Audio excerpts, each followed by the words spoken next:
If you've been on the fence about the Colorado Springs housing market, then you might want to consider what's about to happen over the next few years with the Colorado Springs economy. According to the Gazette, tech and defense-related businesses have expanded in the city at a historically fast pace. 9 companies have announced plans to hire nearly 3,000 people over the next few years. These companies include semiconductor manufacturers, government agencies, even a solar cell factory right here in Colorado Springs. The article goes on to say that these 9 companies plan to spend nearly $2 billion on buildings, equipment, and other purchases from their expansion, and will add nearly $1 billion a year to the Colorado Springs area's economic output. That sum would boost the economy growth rate of the Colorado Springs area, which last year was 5.1%, when adjusted for inflation, 7.3%, the highest in the 20 years the data has been calculated. More than 80% of the jobs planned in the 9 expansions are from 5 companies operating in the area: Bocor, Integris, Infinity Systems, Engineering, Microchip, and Zivaro. If this is in fact true, home prices may go up even more as Colorado Springs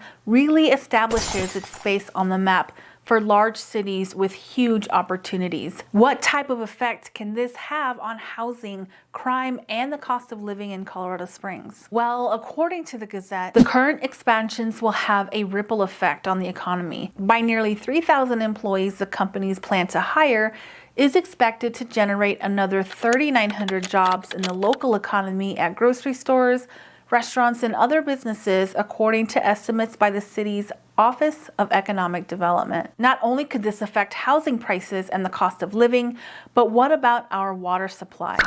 Colorado Springs Utilities said they have a plan, but the constant Colorado River supply issues continue to come up, along with water rights for us here. More homeowners are encouraged to xeriscape and go green, which is unusual for most of the locals born and raised here. Of course, with the fast-growing city, new practices need to be in place for long-term sustainability. In El Paso County, the water table in certain wells has dropped over the last decade alone by up to 37 feet in the Dawson, 88 feet in Denver, 134 feet in the Arapahoe water table, and 80 feet in the Laramie Fox. We also have a huge growth development out in Black Forest. Will the wells out in Black Forest have enough water to supply the area?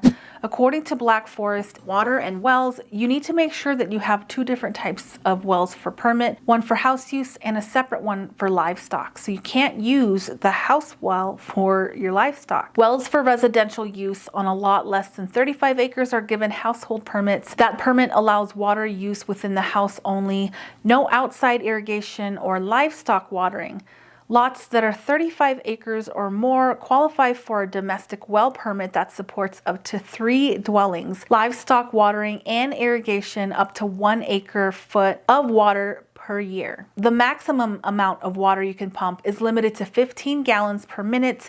Furthermore, it is possible for a well to stop pumping entirely when it does run out of water, in which case the well may need to be re-drilled. Wells in Black Forest are usually drilled into the lower Dawson aquifer. This cost is about $15,000 if the well is less than 500 feet deep. Wells drilled to about 400 feet are unlikely to run out of water. With all that being said, what do you guys think about the economy in Colorado Springs? Do you think it's going to get as big as people say? There's another website that is on El Paso County saying that we are going to hit close to 1 million probably over the next 20 years or so. What I love most about owning your own home here in the Springs is that it's a hedge against inflation. And if our economy grows the way that they are saying that it's going to grow, then it might be a good time to get in on the real estate game now versus later when prices go even higher. To learn more about our current housing market, make sure to watch the video that's popping up next on the screen. Don't forget to leave a comment about what you think about the housing market and the economy and the water situation here in our town, and if you think that it would be a good investment or not to buy a house in Colorado Springs. My name is Iris, real estate agent here in the area. If you need help, please feel free to call me, and don't forget to subscribe to learn all things about living in Colorado Springs.